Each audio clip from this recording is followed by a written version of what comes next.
Bismillahirrahmanirrahim. Assalamualaikum warahmatullahi wabarakatuh. Bismillahirrahmanirrahim. Alhamdulillahirabbil alamin. Wassalatu wassalamu ala asyrafil anbiya'i wal mursalin nabiyina Muhammadin wa ala alihi wa ashabi ajma'in. Fa ba'du. Bapak Ibu jamaah yang dimuliakan Allah, patut kita untuk selalu bersyukur kepada Allah Subhanahu wa taala untuk mengimbangi limpahan rahmat yang diberikan oleh Allah kepada kita semua. Dan jangan pernah lisan kita ini tidak kita basahi dengan mengucapkan rasa syukur kepada Allah Subhanahu wa taala. Dan kalimat menunjukkan kalau kita syukur kepada Allah yang populer adalah dengan kalimat Alhamdulillahirabbil alamin. Bapak Ibu yang dimuliakan Allah, mungkin kita sendiri yang mengucapkan atau mendengar sering ada doa yang terlantunkan melalui lisan kita atau orang lain, yaitu doa Allahumma inna nas'aluka ridhoka wal jannah wa na'udzubika min sakhatika wan nar. Itu sering mungkin kita yang mengucapkan atau kita dengar. Kalau diterjemah adalah, ya Allah, kami mohon kepadamu atas ridhomu dan surga, dan kami berlindung kepadamu atas murkamu dan siksa api neraka. Itu sering kita dengar. Pertanyaannya, di situ kan ada doa minta ridho Allah, minta kasih sayang Allah, minta cinta Allah dan surga. Kalau terkabulnya surga itu kan menunggu nanti ketika kita sudah kembali kepada Allah. Sehingga kemudian andai kata ditanyakan sekarang, doa saya minta surga itu terkabulkan atau tidak, itu sulit dideteksi karena belum meninggal. Tapi permasalahan ridho Allah, kalau Allah sudah ridho kepada kita itu bisa diketahui atau tidak saat sekarang. Nah, itulah yang perlu kita cermati, sehingga doa yang kita lantunkan itu sebenarnya sudah diijabahi oleh Allah, tapi yang berdoa tidak paham. Sehingga kemudian untuk menerima terkabulnya doa atas ridho Allah itu tidak maksimal. Bahkan bisa jadi sebenarnya doa itu sudah terkabul, tapi kita sendiri yang menolak karena tidak memahami kalau doa itu sudah terkabulkan. Nah, itu yang perlu kita kaji pagi ini, sehingga nanti, oh ternyata saya ini posisinya sudah mendapat ridho Allah. Nah, kalau sudah memahami begitu, apa sikap orang yang doanya sudah terkabulkan dengan permintaan ridho kepada Allah itu? Satu, kalau memang sudah dikabulkan oleh Allah, harus menjaga dengan maksimal bagaimana kita tetap dalam posisi diridhoi Allah. Kalau nanti bahwasanya Allah ini sudah mengabulkan melalui aktivitas kita, maka kita harus menjaganya dengan baik dan tetap mohon kepada Allah untuk diteguhkan dalam menjaga ridho Allah itu. Nah, tentu mengetahui doa permintaan atas ridho Allah itu terkabulkan dan tidak, itu kan harus melalui dalil. Oh, berarti ini menunjukkan kalau saya sudah di posisi ini berarti menunjukkan mendapat ridho Allah. Pertanyaan saya, kalau jenengan melihat orang sukses dalam usahanya, itu mendapat ridho Allah atau tidak? Orang sukses, wes pokoknya ibarat kata itu begini, sampah kalau kita pegang tidak ada nilainya, tapi kalau dipegang dia jadi duit. Nah, itu menunjukkan orang itu diridhoi Allah atau tidak? Jenengan jawab dulu, nanti ada pengajiannya masalahnya. Diridhoi Allah atau tidak? Dilihat dulu posisi orangnya, karena ini masalah keduniaan. Nah, maka jawabannya begini. Kalau masalah urusan duniawi itu tidak menjadi indikator utama kalau Allah itu ridho. Urusan duniawi loh. Bisa jadi urusan duniawi itu atas ridho Allah jika ketika orang berusaha untuk kesuksesan duniawi itu diimbangi dengan kekuatan agamanya.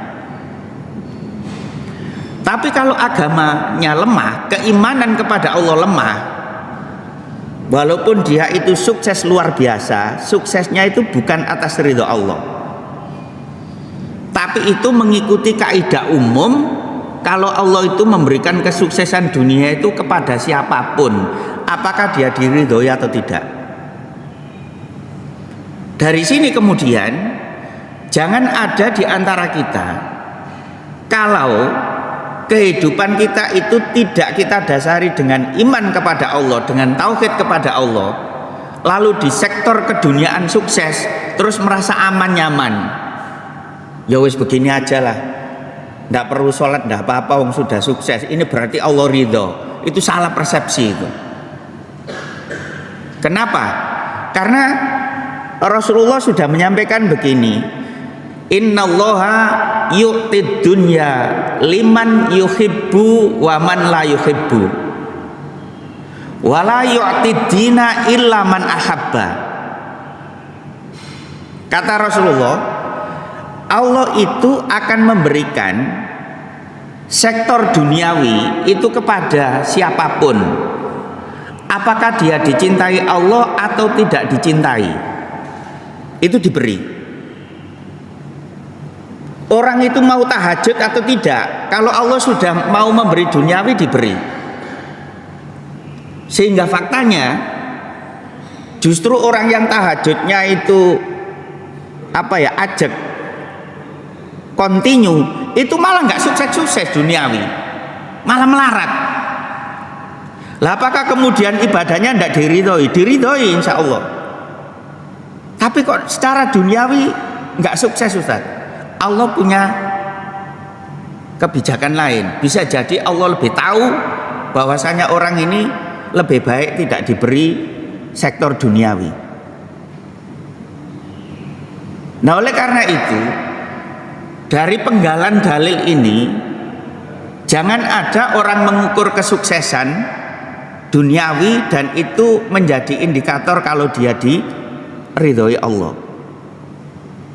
Makanya saya menemukan orang dia muslim, tapi muslim KTP. Kenapa? Dia tidak mau sholat kok. Dia tidak sholat, kemudian pokoknya fokus dalam urusan kerjanya. Apalagi dagangannya sudah laris itu, adzan tidak digubris, lempeng aja dia. Kenapa? Dia merasa ini Allah sudah ridho, walaupun saya tidak sholat loh, dagangan saya laris, loh kan salah itu memahaminya. Bisa jadi dia tidak tahu dalil. Padahal Allah itu kalau memberi kesuksesan tidak perlu memandang kesuksesan duniawi, maksud saya tidak perlu memandang dia itu dicintai atau tidak. Saya membuat ilustrasi begini, andai kata kita punya anak 10, 4-nya nakal, kan semuanya dikasih makan kan? Kan sampai enggak pilih-pilih. Ibu-ibu pilih-pilih enggak kalau masak itu? Lalu panggil, nak, yang nurut-nurut sini makan, yang enggak nurut pergi, kan enggak? Yang nurut enggak nurut kan dikasih makan. Tapi nanti di sektor hati ibu itu mesti kasih sayangnya lebih condong kepada yang nurut-nurut dan meluapkan kemarahan itu kepada yang nakal-nakal. Biasanya begitu. Itu sebagai ilustrasi saja gambarannya. Nah, maka kemudian jika kita di sektor agama itu kuat, yakinilah bahwa itu Allah ridho kepada kita dan harus menjaga agama itu. Kenapa? Karena dalilnya tadi sudah bilang, wala yu'tid dina illa man ahabba. Dan Allah itu tidak memberikan agama yang di dalamnya itu ada keimanan, ketauhidan, ketaatan dan seterusnya, itu kecuali kepada orang yang dicintai. Faman a'tad dina faqad ahabbahu. Maka barang siapa yang sudah diberi agama oleh Allah, berarti dia itu sudah diridhoi oleh Allah, dicintai Allah. Jaga itu agama itu. Karena orang kalau mau masuk surga kan harus punya agama. Kenapa kemudian orang yang beragama itu diridhoi Allah? Orang yang beragama itu sudah bisa dipastikan bahwa dia ngerti tentang ajaran Allah, maka tahu aturan Allah mana yang diperintahkan, mana yang dilarang. Belum melaksanakan saja sudah berpahala dalam mencarinya. Maka kemudian Rasulullah menyampaikan, man salaka tariqan yaltamisu bihi ilman sahhalallahu tariqan ilal jannah. Barang siapa yang dia itu berjalan pada satu jalan dalam rangka untuk menuju tempat menuntut ilmu, sahhalallahu lahu tariqan ilal jannah, maka Allah akan mempermudah orang tersebut untuk menuju kepada jalan surga. Loh kok bisa Ustaz? Loh bisa. Belum melaksanakan lo sudah berpahala. Jenengan menuntut ilmu, mengetahui ilmu, belum melaksanakan itu sudah berpahala. Apalagi nanti dilaksanakan. Nah, berarti poin pertama, kalau kita berdoa tadi meminta agar mendapatkan ridho Allah, lalu kita sudah diberi agama, punya keimanan, punya ketauhidan, pertahankan. Karena itu menandakan kalau doa kita terkabulkan, yaitu doa atas ridho Allah Subhanahu wa taala itu. Jangan dibiarkan hilang. Lek keimanan, ketauhidan itu hilang, berarti salah kita sendiri. Wong doa sudah dikabulkan kok nggak mau. Satu.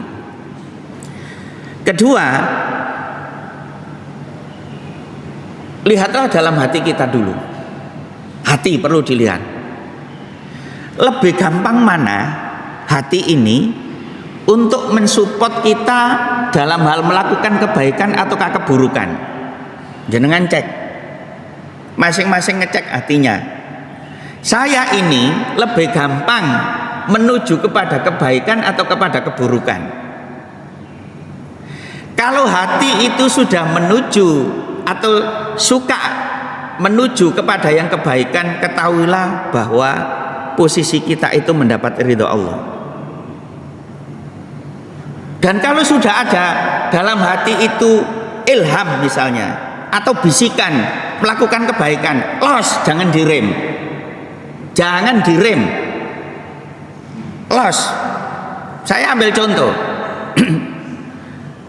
Ketika ibu masak, kemudian teringat saudaranya, dan mau memberikan sebagian dari masakan itu, ketahuilah saat itu bahwa posisi kita itu selalu diridhoi Allah. Apa? Segera lakukan. Kalau tidak dilakukan, itu akan mendidik hati kita sendiri untuk nanti sering menolak untuk melakukan kebenaran. Percaya atau tidak? Kalau bangun tidur, kemudian ketika bangun dalam hati ini ada bisikan, wah ini kalau sholat 2 rakaat enak ya, langsung ke kamar mandi. Jangan coba-coba ngambil selimut lagi, anteng malah nanti. Percaya atau tidak? Lu kok gitu? Lu aku tahu masalahnya. Jadi dalam hati sudah ada bisikan, mau bangun sholat 2 rakaat, terus lihat jam gini, waduh masih lama rek subuh. Oh anteng bener itu nanti. Jenengan juga pernah begitu toh? Yus padha wae lek ngono. Nah, sebenarnya bisikan dalam hati itu menunjukkan kalau kita posisinya itu selalu berada dalam ridho Allah. Waktunya sholat adzan itu kalau dalam hati sudah ada bisikan segera sholat, segeralah. Itu dorongan dari ridho Allah itu. Nah, kalau sudah posisi begitu, artinya hati kita selalu mensupport, selalu ada bisikan melakukan kebaikan, pertahankanlah itu. Maka Rasulullah Shallallahu Alaihi Wasallam, siapa sih yang nggak tahu profil Rasulullah? Rasulullah itu sudah mubasyarun bil jannah, sudah dinobatkan menjadi penghuni surga, tidak diragukan lagi. Ibaratnya andai kata boleh dibilang begini, andai kata Rasulullah duduk manis itu sudah mendapat tiket surga loh ya. Tapi walaupun begitu, dalam menjaga keridhaan Allah yang sudah diberikan oleh Rasulullah itu luar biasa. Maka apa yang dilakukan Rasulullah? Rasulullah setiap saat berdoa, Allahumma ya muqallibal qulub sabbit qalbi ala dinika wa ala ta'atik. Doa itu selalu jangan baca atau tidak? Dan alhamdulillah dalam sholat saya selalu baca doa itu. Ya muqallibal qulub sabbit qalbi ala dinika wa ala ta'atik. Wahai zat yang membolak-balikkan hati, teguhkanlah hati saya ini dalam keimananmu dan dalam ketaatanmu ya Allah. Saking seringnya Aisyah radhiyallahu anha itu heran, loh suami saya ini loh sudah mendapat tiket surga, kok kenapa selalu mengucapkan Allahumma ya muqallibal qulub tsabbit qalbi ala dinika wa ala ta'atik. Sehingga pada satu saat Aisyah radhiyallahu an bertanya kepada Rasulullah, ya Rasulullah, innaka tuksirul qawla ya muqallibal qulub tsabbit qalbi ala dinika wa ala ta'atik.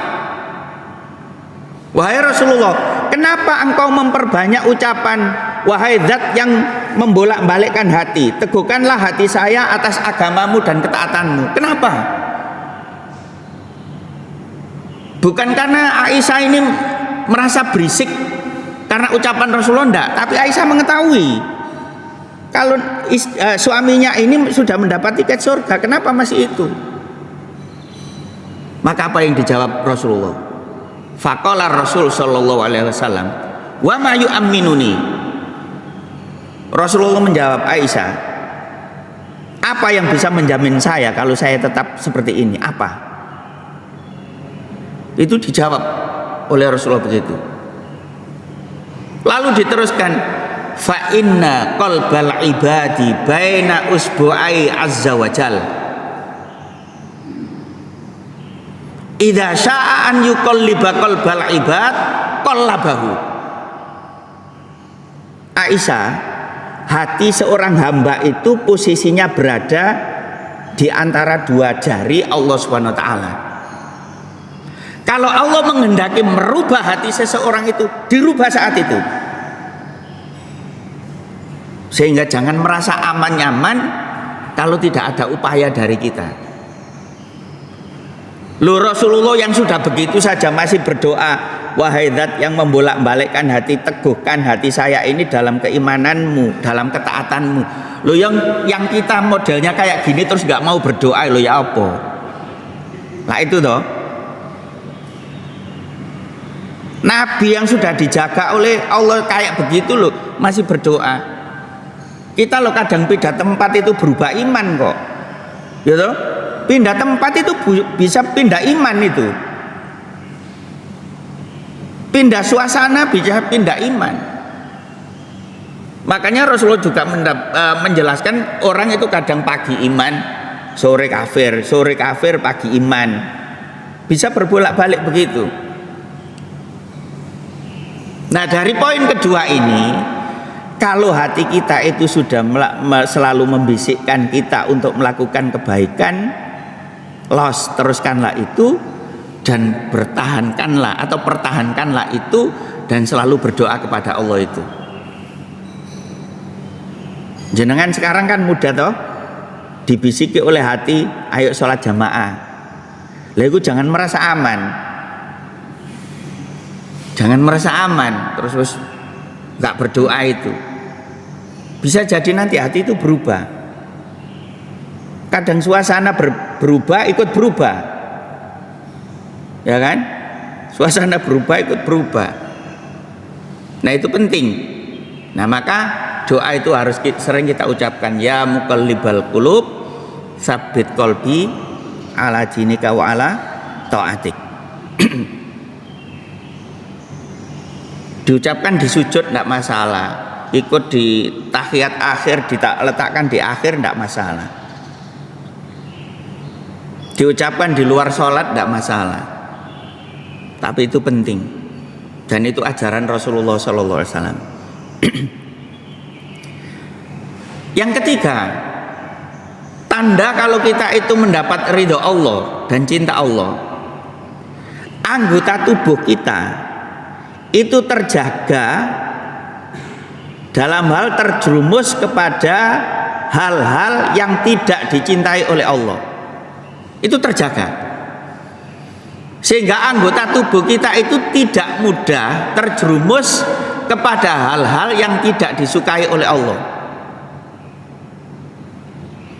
Siapa yang merasa telinganya, matanya, tangannya, kakinya ketika beraktivitas itu hanya menuju kepada apa yang dicintai Allah, ketahuilah bahwa posisi kita itu selalu diridhoi Allah.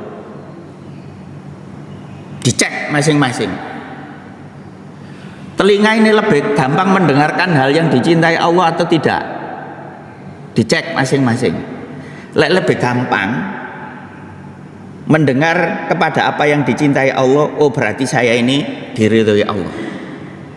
Mata kita ini lebih gampang memandang kepada apa yang dicintai Allah atau tidak? Dicek. Tangan kita ini ketika beraktivitas itu lebih gampang untuk mengerjakan yang dicintai Allah atau tidak? Dicek. Kaki kita ketika melangkah itu lebih gampang menuju kepada hal yang dicintai Allah atau tidak? Dicek. Jika anggota tubuh kita sampai lisan kita ini loh, ketika berucap itu lebih banyak zikir kepada Allah atau tidak, atau malah mesue sing akeh, dicek. Nah, Rasulullah memberitahu begini, qala Rasul sallallahu alaihi wasallam, qala Allahu azza wa jal, la yazalu abdi yataqarrabu ilayya bin nawafil hatta uhibbahu fa idza ahbabtuhu kuntu sam'ahu alladhi yasma'u bihi wa basarahu alladhi yubsiru bihi wa yadahu allati yabtishu biha wa rijlahu allati yamshi biha. Itu berita dari Rasulullah disampaikan kepada umatnya, cek anggota tubuh kalian wahai umatku. Apa? Allah azza wa jal itu menyampaikan begini, kata Rasulullah. Maka Allah berfirman dalam hadis qudsinya itu, Apa kata Allah? Hambaku itu selalu berbuat untuk mendekatkan diri kepada saya dengan melakukan hal-hal yang sunnah sampai saya menyintai dia. Hadis ini sebenarnya panjang, tapi saya potong belakangnya, agak tengah. Sebelumnya itu menjelaskan bahwa Allah yang paling suka itu jika hambanya itu melakukan apa yang sudah diwajibkan kepadanya dengan sempurna. Tapi karena hambanya itu ingin mendapatkan cinta Allah, ridho Allah yang luar biasa, dilanjutkan melakukan hal-hal yang sunnah sampai saya menyintai dia, kata Allah. Fa'idha ahbabtuhu, tandanya kalau saya itu sudah meridhoi, menyintai hambaku itu, apa kata Allah? Kuntu sam'ahul ladzi yasma'u bihi, saya akan menjadi pendengaran yang dipakai dia oleh mendengarkan sesuatu. Wa basarahul ladzi yubsiru bihi, dan saya akan menjadi penglihatan yang dipakai oleh hambaku itu untuk melihat sesuatu. Wa yadahul lati yabtishu biha, dan saya akan menjadi tangan untuk dijadikan oleh hambaku itu tangan melakukan sesuatu. Wa rijlahul lati yamshi biha, dan saya akan menjadi kaki yang nanti dipakai hambaku itu untuk berjalan menuju kepada sesuatu. Apa maksudnya? Begini, jika Allah itu sudah ridho kepada hambanya, maka telinga hambanya itu akan mudah mendengarkan apa yang dicintai Allah. Mata hambanya itu akan mudah melihat apa yang dicintai Allah. Tangan hamba itu akan mudah melakukan apa yang dicintai Allah. Sehingga tangan ini kalau mau melakukan sesuatu, untuk apa? Kayak nulis, saya nulis apa itu gitu. Nulis yang bermanfaat atau tidak. Sampai waktu WA itu sudah bisa dideteksi. WA lah kerjaan tangan toh.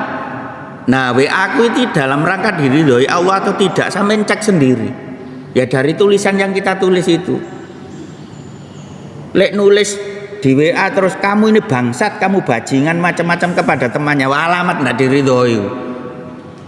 Tapi kalau memberi nasihat apa ini? Apapun, pokoknya yang dikerjakan tangan itu. Sampai ibu-ibu yang waktu pegang ulek itu loh, itu untuk mukul suaminya atau untuk bikin bumbu untuk nyervis suaminya, tergantung. Lek pas pegang ulek-ulek untuk mukul suaminya itu enggak diridhoi. Tapi lek mari ngono ngulek bumbu, bojoku cek seneng, itu pasti diridhoi. Gampang ngeceknya. Kaki ini loh melangkah kemana? Kaki itu. Lek langsung kaki, waduh, adzan rek, melangkah ke masjid, pastikan bahwa itu diridhoi Allah. Loh gitu caranya Allah mengijabahi doa kita minta ridho itu gitu.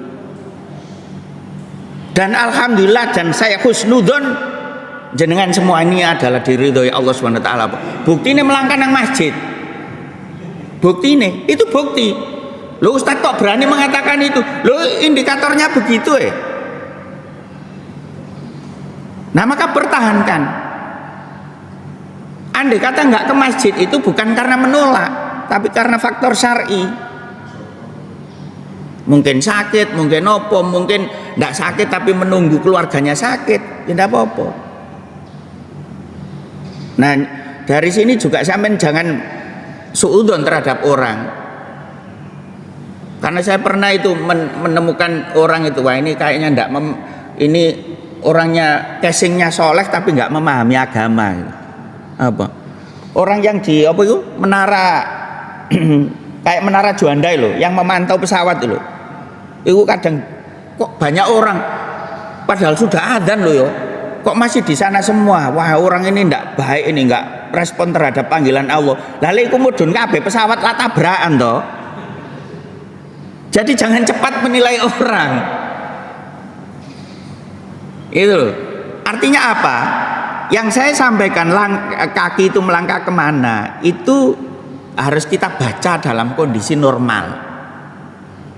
Kita baca dalam kondisi tidak ada masalah.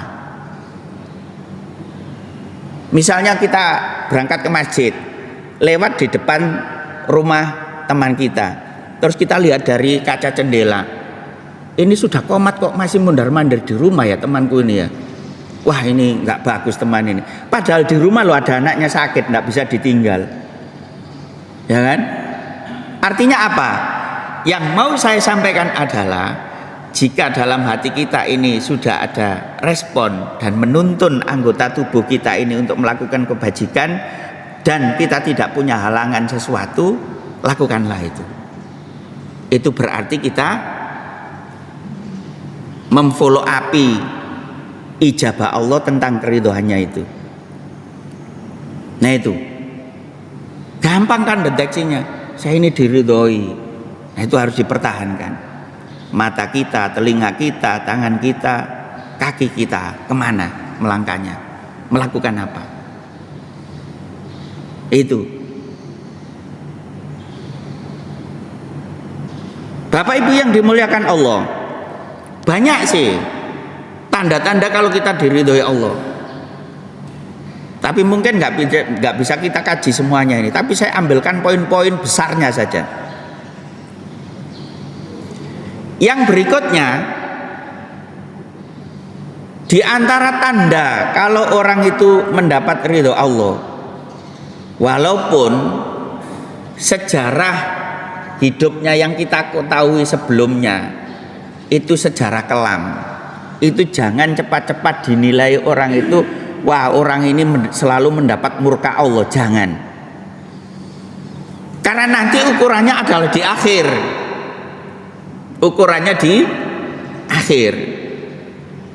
Nah, di antara orang yang mendapat ridho Allah itu, jika di masa akhir hayatnya itu dia melakukan kebajikan dan nyawanya dicabut oleh Allah dalam posisi melakukan kebajikan itu, walaupun sejarah hidupnya itu diwarnai dengan kehidupan yang kelam, itu menandakan kalau dia diridhoi Allah.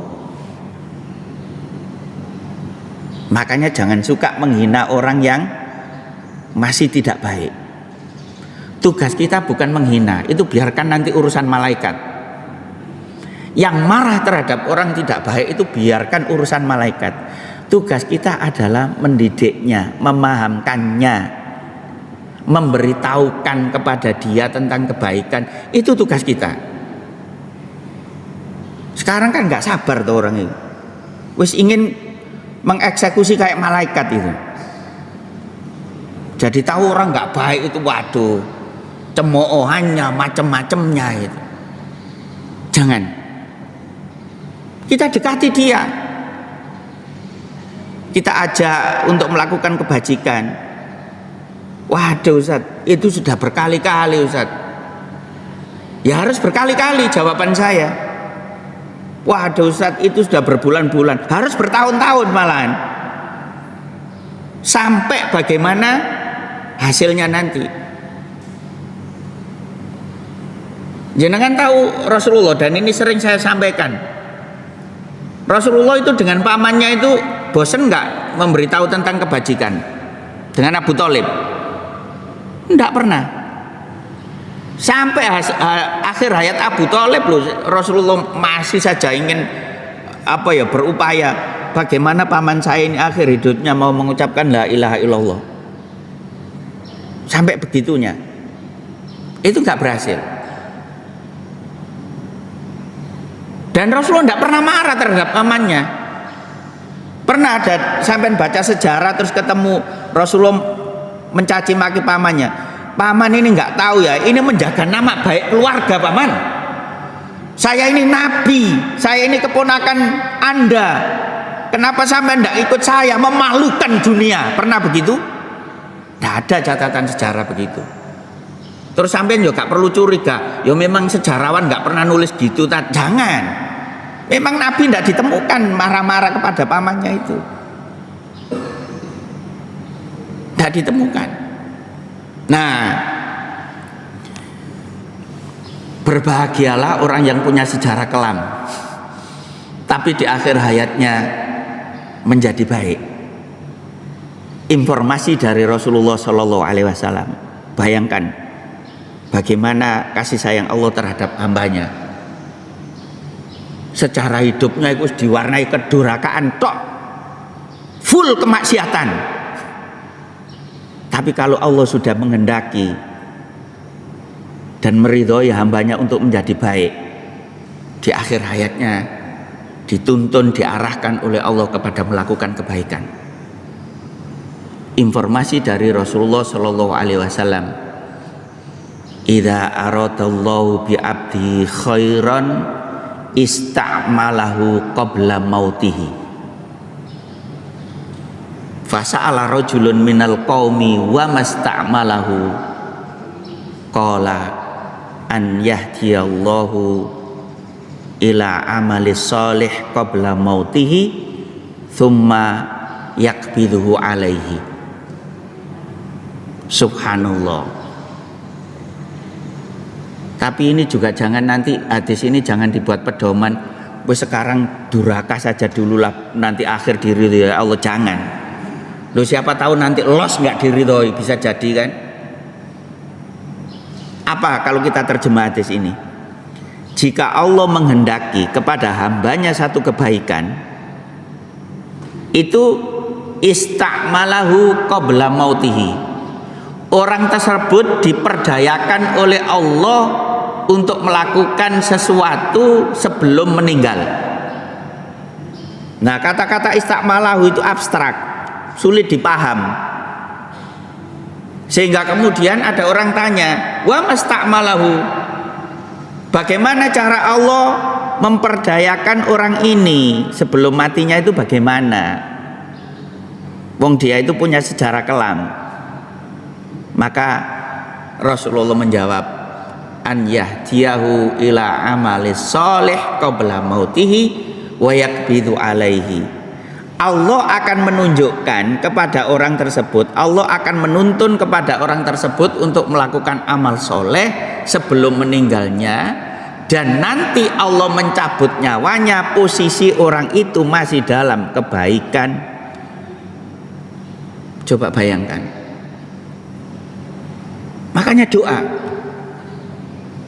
kan ada 3 doa utama yang dianjurkan. Apa? Jangan masih ingat 3 doa. Pertama tadi, ya muqallibal qulub tsabbit qalbi ala dinika wa ala taatik. Jangan lupa itu. Allah, terus kemudian Allahumma inni as'aluka husnal khotimah. Jangan lupa itu. Allahumma rzuqni taubatan qoblal maut. Jangan lupa itu. Jadi doa pertama, wahai zat yang bisa membolak-balikkan hati, teguhkanlah hati saya ini tetap dalam agamamu dan dalam ketaatanmu.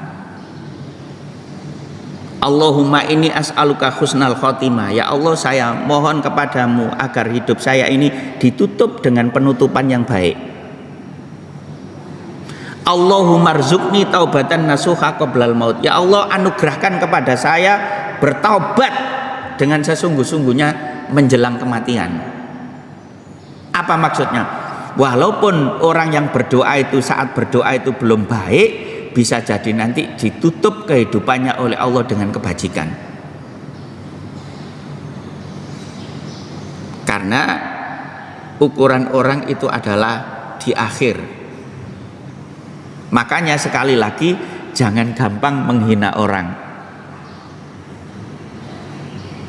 Apakah tidak ada kekhawatiran kita yang baik dibalik menjadi tidak baik? Ada, harus ada kekhawatiran. Kalau tidak khawatir nanti tidak mau berdoa, ya muqallibal qulub tsabbit qalbi ala dinika wa ala taatik. Harus ada kekhawatiran itu. Makanya sekali lagi, dan mudah-mudahan saya tidak lupa, itu selalu terucap di saya, ya muqallibal qulub tsabbit qalbi ala dinika wa ala taatik. Sampean keluar di suasana yang hiruk pikuk, banyak godaan yang bisa menggoda iman, jangan lupa baca ya muqallibal qulub tsabbit qalbi ala dinika wa ala taatik. Wahai zat yang bisa membolak-balikkan hati, teguhkanlah hati saya ini dalam agamamu dan ketaatanmu. Apalagi di kita ini rawan loh ya, perubahan iman itu rawan banget itu, gampang berubah daripada teguh ya itu. Apalagi yang masih muda-muda, mohon maaf loh ya, itu gampang Karena yang muda itu kan punya pikiran umur ejek dawa, umurnya masih panjang. Yang tua-tua itu mau melakukan ndak baik, waduh rek wis parek mati ini kan gitu. Maksud saya apa? Itu manusiawi yang muda-muda itu. Jenengan kalau baca sejarah, mudahnya Rasulullah itu kan sudah orang soleh. Sebelum diutus Nabi itu sudah menjadi orang baik loh ya. Pada satu saat, namanya apa ya, komunitas pemuda, Nabi itu pernah ingin ikut nimbrung untuk apa ya, menuju kepada hal-hal yang wis pokoknya hura-hura lah. Tapi gimana cara Allah menjaga sosok Nabi? Lo gitu lo ngantuk, nggak jadi, ketiduran, sehingga acara selesai baru bangun. Nah, kita kalau, mohon maaf ini saya tambahi, kita kalau mau menuju kepada ketidakbaikan, terus ada sesuatu, bersyukurlah itu, bersyukurlah. Mau melakukan tidak baik, tiba-tiba ada tamu, jangan marah kepada tamu. Alhamdulillah, tidak ada kamu datang, waduh masalah ini gitu. Mau menuju kepada tempat yang di situ banyak apa ya, hal-hal yang tidak baik, sudah mengeluarkan mobil, kempes, nggak usah marah-marah. Alhamdulillah, wis nggak jadi berangkat lah gitu. Itu berarti Allah yang sudah ngurusi itu. Wong Nabi saja waktu mau ikut berangkat dengan teman-temannya ke tempat hiburan, lo ngantuk, padahal wis ngopi lo ya. Jenengan sudah ngopi wis ngopi, wis apa engko cek gak ngantuk rek ngono. Ngantuk. Ya alhamdulillah. Ndak usah marah-marah. Aduh rek wis ngopi cek ngantuk.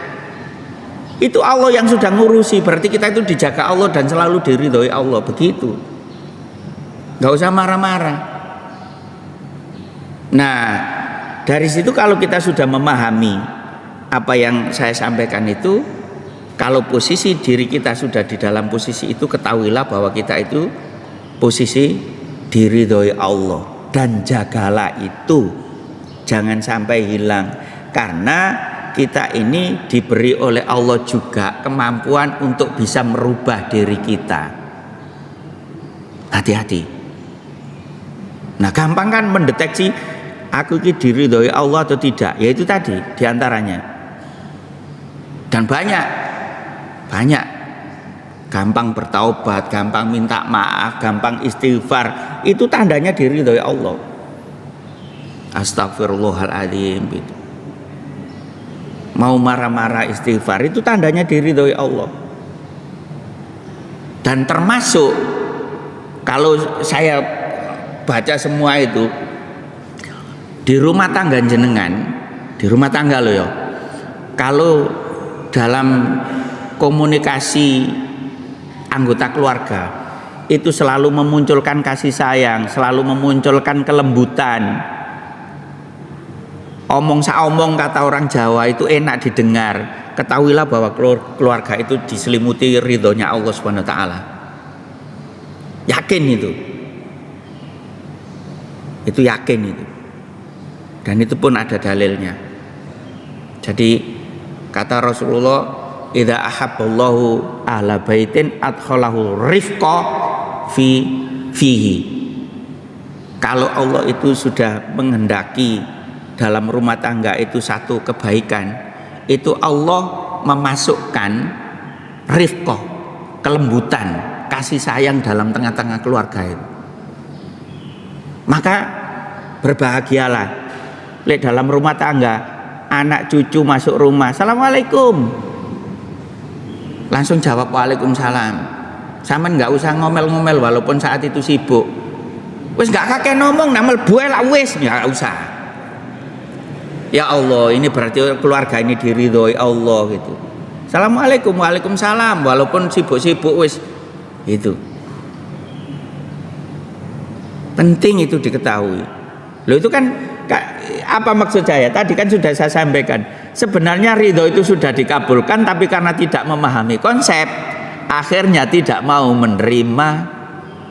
Hati sudah merespon kepada kebaikan, nggak los, direm. Oh berarti nggak nerima. Dalam keluarga sudah diselimuti kasih sayang, lemah lembut, malah dibuat kacau, berarti kan nggak nerima kalau diridhoi Allah. Nah itu loh maksud saya. Nah mudah-mudahan apa yang saya sampaikan ini ada manfaatnya. Kurang lebihnya mohon dimaafkan. Dan apakah ada pertanyaan? Cukup. Kita tutup dengan doa. Allahumma aslih lana dinana alladhi huwa ismatu amrina, wa aslih lana dunyana allati fiha ma'asuna, wa aslih lana akhiratana allati ilaiha ma'aduna, wa ja'alil hayata ziyadatan lana fi kulli khairin, wa ja'alil mauta rahatan lana min kulli syarr.